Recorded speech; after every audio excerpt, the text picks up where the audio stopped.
केंद्रीय मंत्री, केंद्रीय राज्यमंत्री, महाराष्ट्राच्या मंत्रिमंडळातील सर्व उपस्थित असणारे मान्यवर, खासदार, आमदार आणि आज मोदी साहेबांचे विचार ऐकण्याच्या करता वर्ध्याच्या कानाकोपऱ्यातून आलेले सगळे माझे बांधव, भगिनी, पत्रकार मित्र आणि माझ्या तरुण मित्रांनो, वर्ध्याच्या ऐतिहासिक पावनभूमीत देशाचे लोकप्रिय पंतप्रधान आदरणीय नरेंद्र मोदी साहेबांच्या शुभ हस्ते आज महत्त्वाच्या योजनांचा शुभारंभ तसंच प्रकल्पाचं पायाभरणी होत आहे।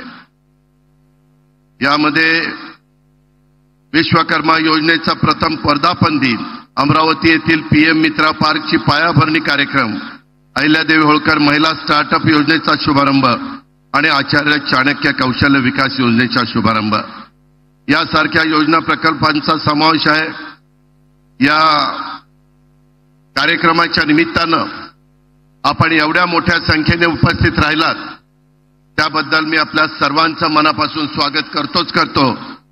परंतु पंतप्रधान महोदयांनी या कार्यक्रमाला वेळ दिला त्याबद्दल महाराष्ट्राच्या 13 कोटी जनतेच्या वतीनं मी त्यांचं मनापासून स्वागत करतो। 3 दिवसापूर्वी पंतप्रधान महोदयांचा वाढदिवस झालेला आहे। मी वाढदिवसाच्या निमित्तानं देखील महाराष्ट्राच्या तमाम जनतेच्या वतीनं त्यांना हार्दिक शुभेच्छा देतो। त्यांना दीर्घायुष्य लाभावं, त्यांच्या स्वप्नातला भारत लवकरात लवकर त्या ठिकाणी उभा राहावा आणि त्यांचं जे विजन आहे ते विजन आपल्या भारतातल्या कानाकोपऱ्यामध्ये त्यांचं स्वप्न पूर्ण करण्याच्या करता सर्वांनी परिश्रम करावेत अशा प्रकारची विनंती देखील मी आपल्या सर्वांना करतो। एकंदरीतच आज इथं महाराष्ट्र सरकारने शेतकरी, महिला, युवा आणि गरीब घटकांच्या कल्याणासाठी त्यांच्या सर्वांगीण विकासासाठी विविध योजना उपक्रम सुरू केलेले आहेत आणि त्याच्याकरता भरपूर अशा प्रकारची आर्थिक तरतूद देखील केलेली आहे। आज ज्या परिसरामध्ये पंतप्रधान महोदय आलेले आहेत त्याच्यामध्ये महात्मा गांधी यांचं वास्तव्य राहिलेल्या सेवाग्रामची भूमी, आचार्य विनोबा भावे यांचा आश्रम असलेले पवनार यासारख्या पावनभूमीला मी वंदन करतो। महात्मा गांधी, विनोबा भावे यांना देखील मी वंदन करतो। आज अमरावती येथे उभारण्यात येत असलेल्या पीएम मित्रा पार्कच्या माध्यमातून विदर्भासह राज्याच्या औद्योगिक क्षेत्राला मोठी चालना मिळणार आहे। विदर्भातल्या पांढऱ्या सोन्याला खऱ्या अर्थाने सोन्याचे दिवस येणार आहे। या टेक्सटाईल पार्कमध्ये 10,000 कोटी रुपयापेक्षा जास्त गुंतवणुकीची शक्यता आहे। 1 लाखापेक्षा जास्त रोजगाराची शक्यता आहे। गेल्या 10 वर्षामध्ये प्रधानमंत्री महोदयांनी भूमिपूजन केलेल्या अनेक प्रकल्पांचं त्यांच्याच हस्ते लोकार्पण झालंय। देशात अत्यंत कमी कालावधीमध्ये गतिमान पद्धतीनं पायाभूत विकास प्रकल्प पूर्ण करण्याचा विक्रम आपल्या पंतप्रधान महोदयांनी केलेला आहे। आंतरराष्ट्रीय स्तरावर देशातील अनेक उद्योग महाराष्ट्रात गुंतवणूक करण्यास उत्सुक आहेत। नुकताच गडचिरोलीला इस्पात स्टील प्रकल्प, महापे येथे सेमीकंडक्टर प्रकल्पाचा शुभारंभ झाला, त्यातून लाखो तरुणांना रोजगार मिळणार आहे। मी अधिक न बोलता प्रधानमंत्री नरेंद्र मोदी साहेबांच्या स्वप्नातला कुशल, रोजगारक्षम, विकसित भारत घडवण्याच्या कार्यात आपलं महायुतीचं सरकार आणि राज्यातील जनता आपलं संपूर्ण योगदान देईल अशा प्रकारचा विश्वास व्यक्त करतो। प्रधानमंत्री महोदयांना धन्यवाद देतो आणि या ठिकाणी थांबतो। जय हिंद, जय महाराष्ट्र। यानंतर राज्याचे माननीय उपमुख्यमंत्री श्री देवेंद्र फडणवीस।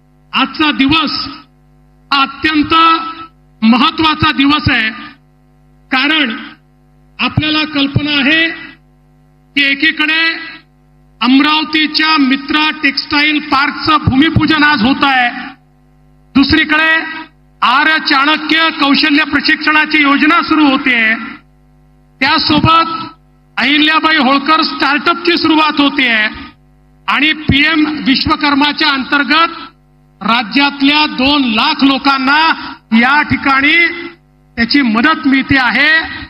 एकूण आपण विचार केला तर आज या एका कार्यक्रमामध्ये 6.5 लाख कुटुंबाचं चित्र बदलणार आहे, त्यांच्यापर्यंत रोजगार आणि अधिकारिता पोहोचणार आहे। मी माननीय प्रधानमंत्री महोदयांचं याकरता अभिनंदन करतो ज्याला ज्याला आपल्या जीवनामध्ये परिवर्तन घडवायचं आहे त्या प्रत्येक व्यक्तीकरता माननीय मोदीजींनी संधी तयार केली. आज माझा सवाल आहे, इतके वर्ष झाले आमचा सुतार समाज लोहार, सोनार, कुंभार, मूर्तिकार, चर्मकार, मिस्त्री, नावी, टेलर, धोबी या सगळ्या घटकांचा विचार कुठल्याच सरकारने केला नव्हता. पण त्यांचा विचार करणारे देशातले एकमेव नेते कोणी असतील तर प्रधानमंत्री माननीय मोदीजी आहेत. त्यांनी या 12 बलुतेदारांना, या मायक्रो ओबीसीला या ठिकाणी प्रधानमंत्री विश्वकर्मा योजनेच्या अंतर्गत ज्या प्रकारे प्रशिक्षण दिलं आणि केवळ प्रशिक्षण नाही, त्यांना त्या ठिकाणी रोजगार वाढवता यावा म्हणून वित्त सहाय्य केलं. त्यांचं जीवन पूर्णपणे बदलण्याचं काम आज या ठिकाणी होत आहे. आणि टेक्सटाईल पार्क ही तर अशी संकल्पना आहे की आमच्या अमरावतीला जगाच्या नकाशावर आणण्याचं काम मित्रा टेक्सटाईल पार्कमुळे होणार आहे. मी माननीय प्रधानमंत्री महोदयांचे आभार मानतो. आम्ही त्यांना विनंती केली होती की आमच्या अमरावतीला तुम्ही टेक्सटाईल पार्क द्या. मुख्यमंत्री असतील, मी असेल, दादा असतील, आमच्या नवनीतताई राणा असतील. मुख्यमंत्री महोदयांनी देशात 7 पार्क दिले, त्यातला एक पार्क आपल्या अमरावतीमध्ये दिला. ज्या एका पार्कमुळे जवळजवळ 3 लाख लोकांना रोजगार हा त्या ठिकाणी मिळणार आहे. आणि कापसापासनं कापडापर्यंत आणि कापडापासनं फॅशनपर्यंत सर्व प्रकारचं इंटिग्रेशन हे त्या ठिकाणी होताना आपल्याला दिसणार आहे. खरं म्हणजे मी जास्त बोलणार नाही, पण एवढंच सांगतो, प्रधानमंत्री महोदयांनी जे काही हे परिवर्तन सुरू केलेलं आहे ते परिवर्तन महाराष्ट्रात देखील आम्ही सुरू केलेलं आहे. आमच्या लाडक्या बहिणी या ठिकाणी बसलेल्या आहेत. लाडक्या बहिणींना आज आपण 1,500 रुपये त्या ठिकाणी देतो. पण त्यासोबत आपल्या लखपती दीदी कार्यक्रमाच्या अंतर्गत माननीय मोदीजींच्या नेतृत्वात लखपती दीदी देखील आपण तयार करतोय. आणि एवढंच नाही तर आज मला मोदीजींचे पुन्हा आभार मानायचे आहेत की आमच्या सोयाबीनच्या, कापसाच्या शेतकऱ्याला शेतमालाचा भाव मिळाला पाहिजे. आम्ही मागणी केली की तुम्ही आयात होणाऱ्या कच्च्या तेलावर त्या ठिकाणी ड्युटी वाढवा, आमच्या सोयाबीनचे भाव वाढतील. मोदीजींनी तात्काळ निर्णय घेतला आणि ड्युटी वाढवली. आज सोयाबीनला त्या ठिकाणी भाव मिळायला सुरुवात झाली. आणि मी विश्वासानं सांगतो, हमी भावापेक्षा जास्त भावामध्ये यावेळी सोयाबीनची खरेदी होईल, कापसाची खरेदी होईल. शेतकऱ्यांकरता आमच्या सरकारनं मोफत वीज देण्याचा निर्णय घेतलाय.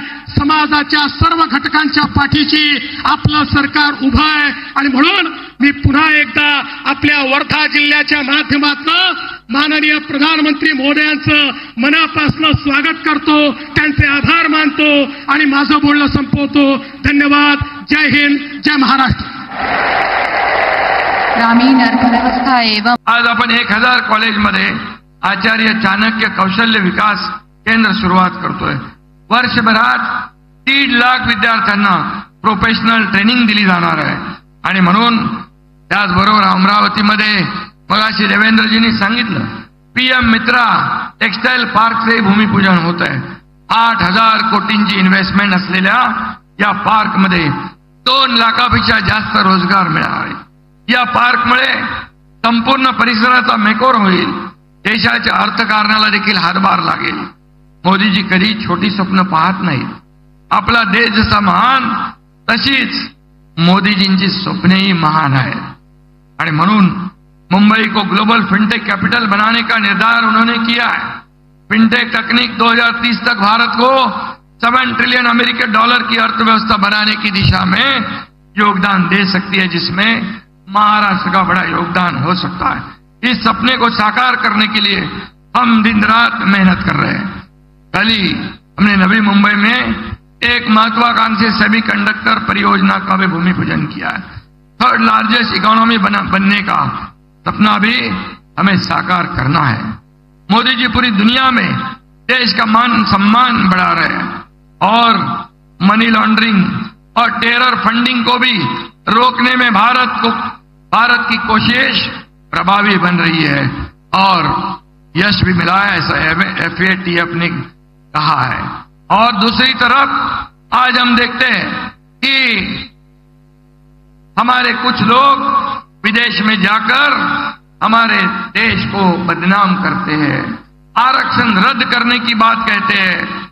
और मैं ये कहूंगा, जो आरक्षण संविधान डॉक्टर बाबा साहेब आंबेडकर जी ने दिया है, उसे किसी को भी रोकने या खत्म करने का अधिकार नहीं है।